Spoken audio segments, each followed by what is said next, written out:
Hey guys, Tony here and welcome to my first video of 2021.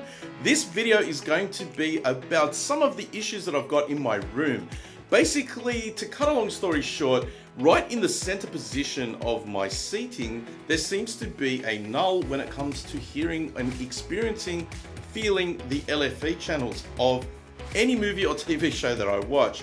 Now, I haven't discussed this before because I wanted to make sure that I'd sort of tested and done as many things as I could before I sort of released the video about it. But now that I've kind of worked it all out, I thought, why not share it with the community? Because this is the kind of thing that you may experience in your own home theaters. So that's what's coming up in the video. You might notice I do have my subwoofer here, which is upside down. That's one of the things that I've done. So I'll go through a few things. I'll show you the room. So make sure you subscribe to the channel, hit that like button for me, and you'll see everything coming up in the video.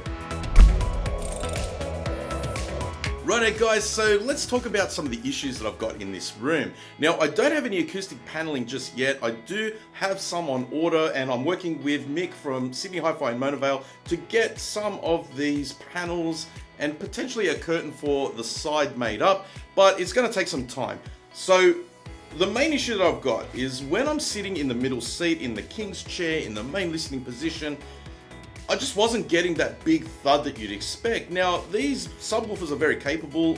There's two of them, and they should have been giving me great sort of tactile feeling when I'm sitting in the chair. Now, I'm going to say straight off a disclaimer that there is absolutely nothing wrong with these speakers. These Krix MX-10 speakers are unbelievable. They produce, you know, the best sound of any speaker that I've ever owned, and they're absolutely 100% perfect for any theater room. Now, the issue that I've got is my room. That's the biggest problem. The problem is the shape. It is kind of close to a square, and I've sort of found out that that isn't acoustically the best shape for getting, you know, the optimum sound. So for whatever reason, right in that middle position, it just seems to miss me. Now, if I sit in the left chair or the right chair, it's completely different. Like, you can feel it coming through your feet, your legs, up into your chest, depending on, you know, what's happening, you know, on the screen, if it's an explosion or maybe a big deep rumble of a V8 car driving past. You know, different sort of frequencies produce a different sort of feeling in the body when it's hitting you. Now, in the very left and the very right chair, you do get that. You feel it, it feels fantastic. And as soon as you move to the middle chair, you don't feel much at all, which is kind of disappointing because obviously the middle chair is, you know, the prime position. It's the best spot that you really want to sort of sit when you're watching a movie. Now, I did have Mick come over and he had a look, and, you know, I thought maybe I'm going crazy, so let someone who knows what they're doing have a look for themselves. And yeah, he came and sat in and he experienced exactly the same thing I was. So we actually used the SPL meter and we did some manual tweaking. You know, I've run Odyssey, I've done all of the standard things that you do, but then we did some sort of other things because being that this is a wall of sound and it's like a baffle wall, yes, the speakers can be moved around, but they're meant to be sat quite nicely inside that alcove. You don't really have as much flexibility to move them around as you would with a conventional subwoofer. So we did what we could do. We tried moving, you know, one of the spacer panels out and then shifting the subwoofer up. And then we would go and play off the Dolby demo disc. We were playing one of the demo tracks, which gives you that full range of sound. I will show some B-roll of the clip so that you can see which one I'm talking about. And I probably will play a demo for you later. I know you won't be able to experience it, but you'll sort of get a feeling for what it's like in my room. But essentially we tried flipping the spacers around. Then we sort of moved one of the subwoofers in and left the other subwoofer out. And this process took quite a few hours. And we were sort of testing and testing and testing, and you know, it would get better and all of a sudden, like, you'd feel a bit in the middle, but it still wasn't quite where it should be. And then we ended up flipping the sub upside down. And you can probably see that there, that subwoofer's upside down. It's kind of messing with my OCD a little bit.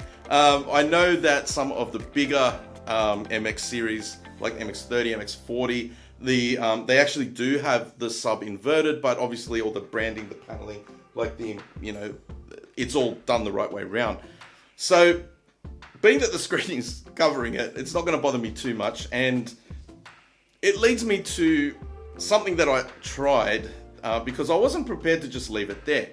Now, I do have a mini DSP, and I thought, look, I've had this thing for a few months now. I've been reluctant to set it up because I'm always waiting for my seating to come, waiting for acoustic paneling, waiting. I thought, you know what?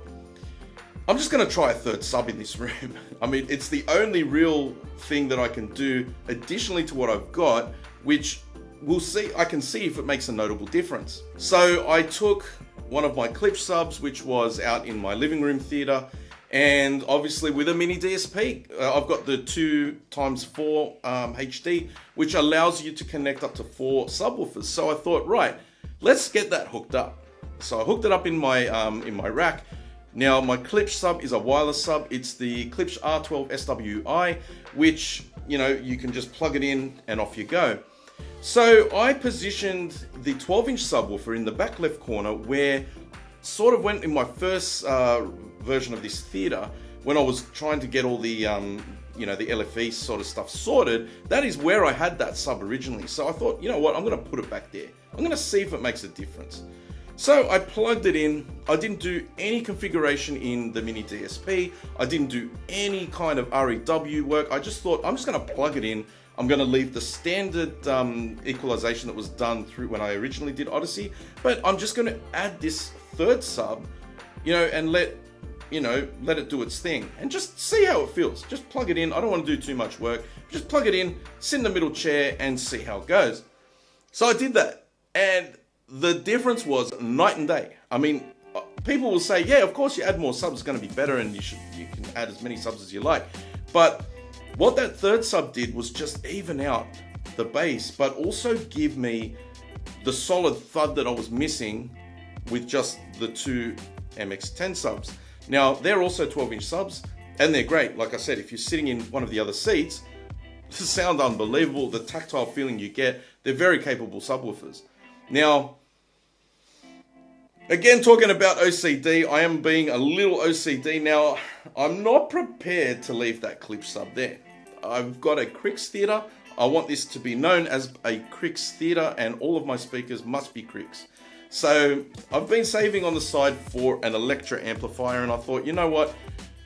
I'll get better performance gains from adding a third subwoofer over getting another amp, because at the moment I'm actually getting, you know, pretty decent, you know, sound out of just the Denon X8500H, because, you know, it's quite a powerful receiver, and these speakers are extremely sensitive, being, you know, they're at 97 decibels, 1 watt at 1 meter. They just, you know, take that power and produce a, you know, incredible sound.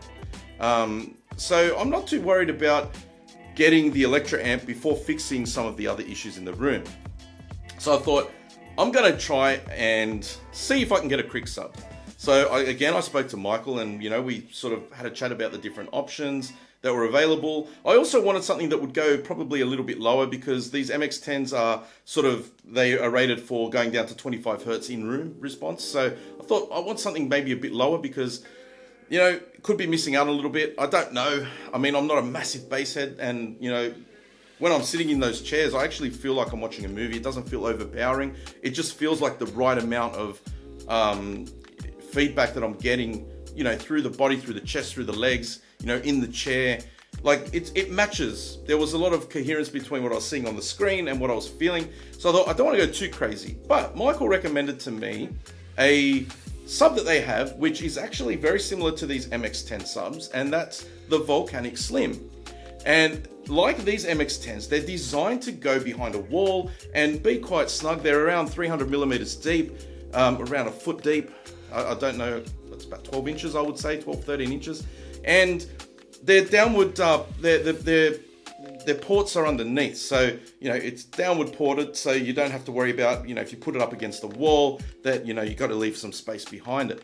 And they're twin ports, I believe. I'm just going off what I read on the specs. And the impressive thing about this subwoofer, it goes down to 15 Hertz. Now, that's lower than these subs, and I thought, you know, it's got a built-in amplifier as well. These ones behind me require power, which I have the Yamaha PX3 to power these, and it does a great job. You know, these things go, you know, crazy. So at the moment, having that Klipsch sub made a massive difference to the feeling that you get in this room. It is night and day, and, you know, it just goes to show you that the room itself has the biggest impact, I think, on how you experience the audio in your room. And a lot of people will tell you, like the experts, people that know this stuff would have known this probably off the bat. They would know that, this is obvious. But I'm just like you guys. I'm just an average punter who wants to build a really nice home theater in his house so that he can enjoy movies with my family, my friends, have something that I can be really proud of and feel that I built this myself. So I'm learning as I go, pretty much like everyone else. All the people that I sort of speak to on a daily basis, they're just like me. They're just, really passionate about this hobby. They want to build an amazing home theater. And, these are the things that you come across while you're in the process of building. So again, the room, it's too much of a square. It's 3.6 by 4.6. It's not quite a square, but it just seemed to create a little vacuum right there in the middle. And so I'm doing what I can to fix it. I've kind of been weighing up what's the best way to go about it. The third sub, I think, is definitely the way to go. Maybe I'll add a fourth later, I don't know, but for now, that third sub, you can feel it all through the seating. I've only got one row of seating, so it does help a lot, and that's just the little baby 12-inch Klipsch sub. So once I get this nice Krix Volcanic Slim, I think it's going to be even better. And the good thing is I can attach one of the SVS wireless modules, connect it that way, and I can also make it wireless that way. That's what's been recommended to me. That will work. So I'm pretty excited about that. I thought this would be a great introductory video because this is what I've been working on over my Christmas and New Year's break, trying to get the room a little bit better. I actually took the screen off so that you could see what I've done with the subwoofer here. But obviously the screen's going to go back on. I'm going to play some demos for you and just show you some of the things that I've been doing. So make sure you watch to the end. But for now, guys, I'd like to give you a huge thank you for all the support that I've had over the last year. It's been amazing to go from 0 subscribers all the way up to over 12,000 subscribers in under a year. Absolutely blew me away. I never expected that. So I'd like to thank each and every one of you for watching my videos, subscribing and liking and commenting, joining my Discord community. I have an amazing team of people on there that help me run it. So a huge shout out and thank you to them. But that's it for this one. You'll catch me in the next one. Make sure you stick around and watch the B-roll.